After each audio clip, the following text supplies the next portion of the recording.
नहीं, कौन ऐसे नेता है जिनको इतना ज्ञान है, जरा उनके ज्ञान को प्रणाम कर ले पहले। कि माननीय उच्च न्यायालय के फैसला पर भी बेचारे टिप्पणी करते हैं। कुछ जानकारी है कि ऐसी सरस्वती शिशु मंदिर में पढ़ रहे थे, चोरियां करके पास कर गए थे। लाज लगता है भाजपा वाला को। शिक्षा संविधान के समवर्ती सूची में केंद्र सरकार ने बजाबता तारकिशोर प्रसाद जी राज्य के उप मुख्यमंत्री थे, बजाबता पत्र लिख करके कहा केंद्र सरकार ने कि औसत वेतन हम 25,000 से ज्यादा नहीं देंगे। तब पर भी ढोल बजाता है रोजगार का। नमस्कार, मेरा नाम प्रेम है और आप लाइव स्ट्रीम देख रहे हैं। देखिए, बिहार को शिक्षा विभाग कैसे सुधारा जाए, इसको लेकर लगातार जो नीतीश सरकार है वो पहल कर रही है। पर बीजेपी के लोग सवाल भी खड़े कर रहे हैं कि जो पहले से जो टीचर नियुक्त है उनको तो हटा रहे हैं, दूसरी ओर नियुक्ति पत्र बांट रहे हैं। बात करने के लिए हमारे साथ नीरज कुमार हैं, जेडीयू एमएलसी हैं। कैसे देखते कौन बोले हैं? बीजेपी के लोग? कौन बीजेपी में कई नेता नहीं, कौन ऐसे नेता है जिनको इतना ज्ञान है, जरा उनके ज्ञान को प्रणाम कर ले पहले। कि माननीय उच्च न्यायालय के फैसला पर भी बेचारे टिप्पणी करते हैं। कुछ जानकारी है कि ऐसी सरस्वती शिशु मंदिर में पढ़ रहे थे, चोरियां करके पास कर गए थे।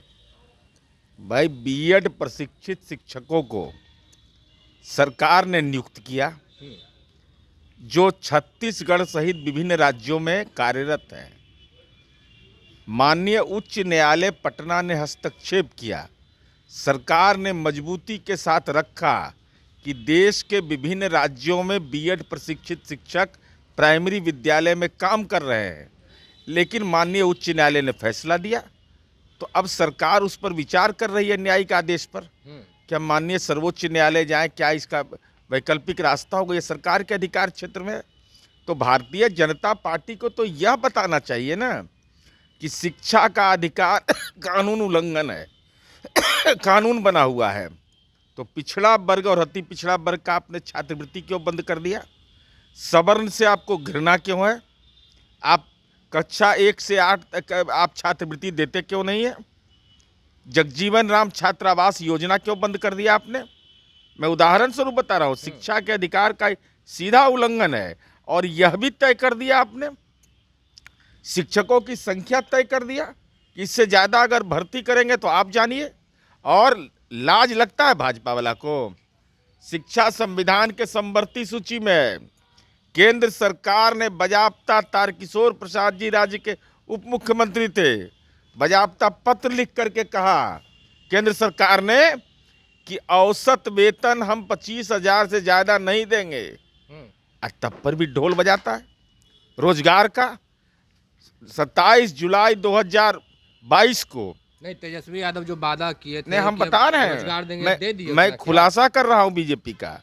27 जुलाई 2022 को लोकसभा में प्रधानमंत्री कार्यालय की ओर से बताया गया कि अब तक 2014 से 22 तक 7,22,134 लोग को हमने नौकरियां दी और इधर 51,000 नौकरी दी है।